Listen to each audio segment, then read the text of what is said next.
सन 71 का साल था। 9 और 10 दिसंबर की दरमियानी शब थी। ढाका छावनी के एक बुलंदो बाला दफ्तर की खुशगवार हरारत में 3 पुरवकार चेहरे चंद कागज सामने रखे गहरे गौर व फिक्र में मसरूफ थे। इनमें एक लेफ्टिनेंट जनरल अब्दुल्ला न्याजी थे, जिनके कंधों पर पूरे मशरकी महाज की जिम्मेदारी थी। दूसरे साहब मेजर जनरल राव फरमान थे, जो बज़ाहिर गवर्नर मालिक के सियासी मुशीर थे, मगर अमली तौर पर सूबे के इंतजामी सरबराह समझे जाते थे। तीसरे अफसर मेजर जनरल जमशेद थे, जो ढाका सेक्टर के दिफा की जिम्मेदारी संभाले हुए थे। कमरे में दबे पांव चाय के बर्तन लाने वाले अमले का ख्याल था कि साहब लोग जंग की गंभीर सूरत हाल पर मगजपाशी कर रहे हैं, मगर इन असहाब के पेश नजर तो कहीं ज्यादा अहम अमूर थे। इस इजलास में बंगाली दानिश्वरों की उस फहरिस्त पर गौर हो रहा था जिन्हें जंग का मंतकी नतीजा सामने आने से पहले खत्म करना जरूरी था। हिजरती घर छोड़ने के भी कोई आदाब होते हैं। दिसंबर का महीना सर्द होता है। 1971 के बरस में यह महीना मामूल से कुछ ज्यादा ही सर्द था। पाकिस्तान के मशरकी हिस्से में 9 महीने से खाना जंगी जारी थी। लाखों शहरी मारे जा चुके थे। 1 करोड़ महाजिर सरहद पार करके भारत जा बैठे थे। औरतों, बच्चों, किसानों और ताजिरों में से जिसके पास लुटाने को जो था लुट चुका था। गांव जल चुके थे। शहर और कस्बे मलबे का ढेर बन चुके थे। 3 दिसंबर से पाकिस्तान और भारत में शुरू होने वाली खुली जंग इख्तितामी मराहिल में थी। मशरकी हिस्से के अवाम में मुत्तहिदा पाकिस्तान से बदजनी अपने नुक्ताए अरूज को पहुंच चुकी थी। मगरबी पाकिस्तान दादू लोहार के खुतबात और मलिकाए तरन्नुम के जोशीर तरानों में मगन था। अंदरूनी और बैरूनी महाजों पर नाकाफी हथियारों, नीम दिलाना क़यादत, नाकिस मंसूबाबंदी और गजब आलूद अवाम से चौमुखी लड़ाई लड़ते पाकिस्तानी फौजी कदम ब कदम पीछे हटते बिलाखिर ढाका तक महदूद हो चुके थे। जनरल नागरा बूढ़ी गंगा के मीरपुर पुल पर आन बैठा था। ये सवाल दिलचस्प है कि ऐसे में जब जनरलों को ढाका के दिफा की फिक्र होना चाहिए थी, वो असातिज़ा, साइंसदानों, सहाफियों, तारीखदानों, शायरों, अदीबों और फनकारों के कत्ल की फिक्र में थे। ताहम इसका जवाब कुछ ऐसा मुश्किल भी नहीं। अयूब खान ने भी तो राइटर्स गिल्ड बनाई थी, जिसके तुफैल शायरों, अदीबों को सिलहट का सब्जा और चिटागोंग की पहाड़ियां देखने का मौका मिलता था। ज़ियाउल हक भी तो दानिश्वरों को सेम और थोर करार देकर इन पर पानी, हवा और चांदनी हराम करने की वईद सुनाया करते थे। भुट्टो साहब सिविल मार्शल और एडमिनिस्ट्रेटर बने तो इन्होंने रोजनामा डॉन के मुदीर को 4 चश्मे का खिताब दिया था। फौज जब किसी मुल्क पर कब्जा करती है तो इसका मकसद अवाम के इम्कान को बेदार करके तरक्की की राहें खोलना नहीं होता। हर फौजी हुक्मरान का ख्वाब एक ऐसी चरागाह है जहां अवाम के नाम पर बहुत सी भेड़ बकरियां इसके दिमागे आली पर उतरने वाली हर फुलझड़ी को हुक्म खुदाबंदी समझें। दानिश्वर वो आवाज़ इनकार है जो आमिर का ख्वाब किरकिरा कर देता है। आमिर बड़ी अर्करेजी से और अपने चुनीदा हवारियों की शबाना रोज मेहनत से एक आईन घड़ता है। इधर कोई बेनंगो नाम हबीब जालिब पुकार उठता है, ऐसे दस्तूर को मैं नहीं मानता। हुक्मरान सदारती निजाम के हक में कायदे आजम की डायरियां इजाद करता है तो डॉक्टर मुबारक अली नामी कोई मोर्रख कलम घसीट घसीट कर कौम को बताने लगता है कि कायदे आजम ने तो कभी डायरी लिखी ही नहीं थी। हुक्मरान अखबार वालों के घुटनों को हाथ लगाकर वसीतर कौमी मफाद में नजरिया पाकिस्तान घड़ता है तो डॉक्टर मेहदी हसन नामी कोई उस्ताद अपनी पाठदार आवाज में कायदे आजम की कोई गुमनाम तकरीर दोहराने लगता है जो उन्होंने कहीं 11 अगस्त 1947 को की थी। दानिश्वर को इसके इल्म का कीड़ा, तहकीक की आदत और बसीरत का तकाजा काटता रहता है। इसकी दलील बाजी की आदत से फौजी हुक्मरान की जान जीक में आ जाती है।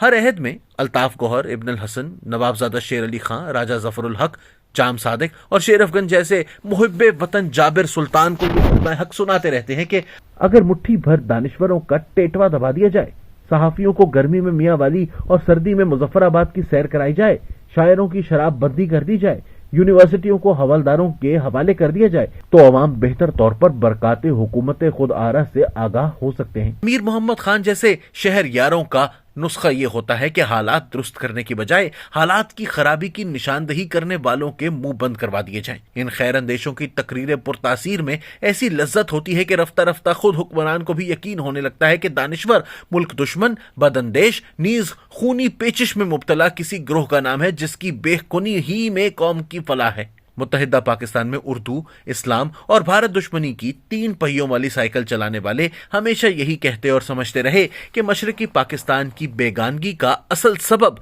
मुआशी नाहमवारी और सियासी इस्तेहसाल नहीं बल्कि वहां का दानिश्वर तबका बिलखुसूस हिंदू असातिज़ा हैं जो अवाम में उल्टी सीधी बातें फैलाते हैं। حقیقت بھی یہی ہے کہ بنگالی عوام کے سیاسی شعور کی بیداری میں وہاں کے روشن خیال اور جمہوریت پسند دانشوروں نے بنیادی کردار ادا کیا تھا، اور یہ امر راؤ فرمان جیسے فوجی افسروں سے مخفی نہیں تھا جو قریب ایک عشرے سے مشرقی پاکستان کے جملہ امور چلا رہے تھے۔ ربع صدی کی سیاسی کشمکش کے بعد جب مشرقی پاکستان کی علیحدگی نوشتہ دیوار نظر آنے لگی تو مغربی پاکستان سے تعلق رکھنے والے فوجی افسران نے خالص جاگیردارانہ انداز میں دشمنی کو آخری دم تک نبھانے کا فیصلہ کیا۔ منتخب یونیورسٹی اساتذہ کے قتل کا سلسلہ تو 1969 ہی سے شروع ہو چکا تھا، جب راجشاہی یونیورسٹی میں کیمسٹری کے استاد شمس الضحیٰ کو دن دہاڑے قتل کیا گیا تھا۔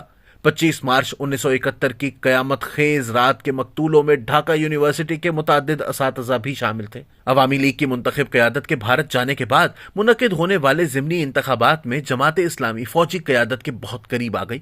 یوں بھی جماعت اسلامی کے لیے عوامی لیگ کی غیر مذہبی سیاست بدیہی طور پر ناقابل برداشت تھی۔ مکتی باہنی کا مقابلہ کرنے کے لیے فوجی انتظامیہ نے جماعت اسلامی کو اپنا مسلح بازو تشکیل دینے کی ترغیب دی۔ ابتدائی طور پر تو اسے البدر ہی کا نام دیا گیا۔ 30 برس بعد کشمیر جہاد میں بھی جماعت اسلامی نے اپنی پروردہ جہادی تنظیم کے لیے البدر ہی کا نام چنا۔ تاہم صدیق سالک لکھتے ہیں کہ بعد ازاں اسی تنظیم کو الشمس بھی کہا جانے لگا تھا تاکہ مشرقی پاکستان میں عوامی لیگ کی وسیع مخالفت کا تاثر پیدا کیا جا سکے۔ جماعت اسلامی کے رضاکار مکتی باہنی جیسی مسلح تنظیم کا کیا مقابلہ کرتے جس کے ارکان بھارت سے باقاعدہ فوجی تربیت پا چکے تھے۔ البتہ البدر اور الشمس کے ارکان کو غیر مسلح مگر روشن خیال دانشوروں پر دل کے ارمان نکالنے کا اچھا موقع ہاتھ آیا۔ البدر کے رہنماؤں میں مولوی غلام اعظم، مولوی عبد المنان اور طالب علم اشرف الزماں کے نام نمایاں ہیں۔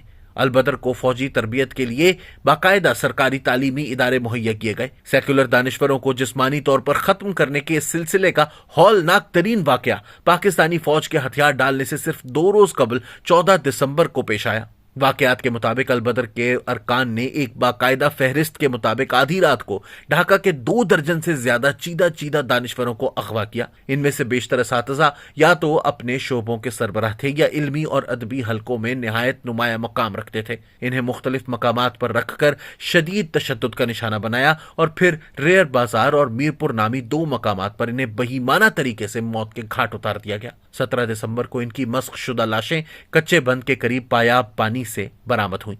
ان میں سے ہر ایک کے ہاتھ پشت پر بندھے تھے اور سر میں گولی کا نشان تھا۔ ممتاز ماہر امراض چشم ڈاکٹر فضل ربی کی آنکھیں نکالی جا چکی تھیں۔ اس موقع پر جب جنگ کا حتمی نتیجہ سامنے آ چکا تھا، متحدہ پاکستان کی حمایت یا مخالفت بے معنی ہو چکی تھی۔ اس مرحلے پر کسی سیاسی مخالفت کو قتل کرنے سے کوئی سیاسی یا جنگی فائدہ حاصل نہیں ہو سکتا تھا۔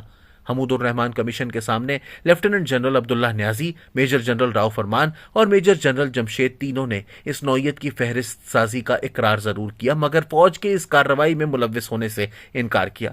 شواہد سے بڑی حد تک اس موقف کی تصدیق ہوتی مگر جنگ کے بعد بھارتی فوج کو جنرل فرمان کے میز سے ایک ڈائری ملی جس میں خود جنرل فرمان کے ہاتھ سے ناموں کی ایک فہرست تحریر تھی۔ ان ناموں میں سے 14 افراد 14 دسمبر کی رات مارے گئے۔ الطاف گوہر راوی تھے کہ انہوں نے ایک مشترکہ دوست کے توسط سے راؤ فرمان کو اپنے عزیز دوست ثناء الحق کی جان بخشی کی سفارش کی تھی۔ راؤ فرمان کی فہرست میں ثناء الحق واحد خوش نصیب تھے جو 14 دسمبر کے بعد بھی زندہ رہے۔ امریکی ہفت روزے ٹائم نے 19 دسمبر 1971 کی اشاعت میں پہلی بار اس واقعے سے پردہ اٹھایا، لیکن نرمل کمیشن سے لے کر حکومتی تحقیق تک اس واقعے پر کوئی قانونی پیش رفت نہیں ہو سکی۔ مولوی غلام اعظم 1978 میں پاکستان سے بنگلہ دیش واپس چلے گئے تھے اور 1991 سے وہاں جماعت اسلامی کے امیر ہیں۔